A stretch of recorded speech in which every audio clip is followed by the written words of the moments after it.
ಈಗ ನಿಮ್ಗೆ ನೋಡಿ ನೀವು ಇಷ್ಟು ಜನ ಬಂದಿದ್ದೀರಾ ಹೇಳಿ ಮತ್ತೆ ಕೇಳಿದ್ರೆ ನಾವೆಂತ ಮಾಡ್ಬೇಕ್ರಿ ಮಾಡಿಲ್ವಾ ನೀವು ಮತ್ತೆ ಹೊಸ ಬಂದಿಲ್ಲ ನಮಗೆ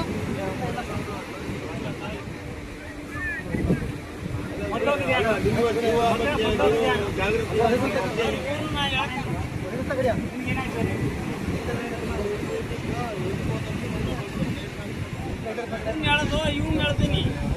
ಅವ್ರು ಹೋಗಿದ್ಯಲ್ಲ ಆಮೇಲೆ ನಂಗೆ ಐತೈತಿ ಹೌದು ನೀನು ನಿಮಗೂ ಬರ್ಲಿಕ್ಕೆ ಆಯ್ತಾ ಬರಕ್ಕಾಗಲ್ಲ ಅಕಸ್ಮಾತ್ ನಾವಿದ್ದೆ ಆಯ್ತು ನಾವೆಲ್ತಿದ್ರೆ ಎಂತ ಮಾಡ್ತಿದ್ರೆ ಹೇಳ್ತಾ ಇದ್ದೀನಿ ಬನ್ನಿ ಬನ್ನಿ ಅಂತ ಇಲ್ಲ ಇಲ್ಲಿ ನಾವಿದ್ದೆ ಅಡಿಲ್ಲ ನಾವೆಲ್ತಿದ್ರೆ ಎಂತ ಮಾಡ್ತಿದ್ರಿ ನೀವು ಏನ್ ಮಾಡ್ತಿದ್ರಿ ನೋಡಿ ಹೇಳೋದು ನೋಡಿ ನೀರು ನೋಡಿ ಹೇಳೋದು ನೋಡಿ ಅದ್ರಲ್ಲೂ ನೀವು ರೆಡ್ ಫ್ಲಾಗ್ ಹಾಕಿರೋ ಯಾಕಂದ್ರೆ ರೆಡ್ ಫ್ಲಾಗ್ ಹಾಕಿ ಗೊತ್ತುಂಟಾ ಬೀಚಲ್ಲಿ ನಿಮ್ಗೆ ಹೇಳಿದ್ರು ಕೇಳಲ್ಲ ಫ್ಲಾಗ್ ಹಾಕಿದ್ರು ಕೇಳಲ್ಲ ನೋಡಲ್ಲ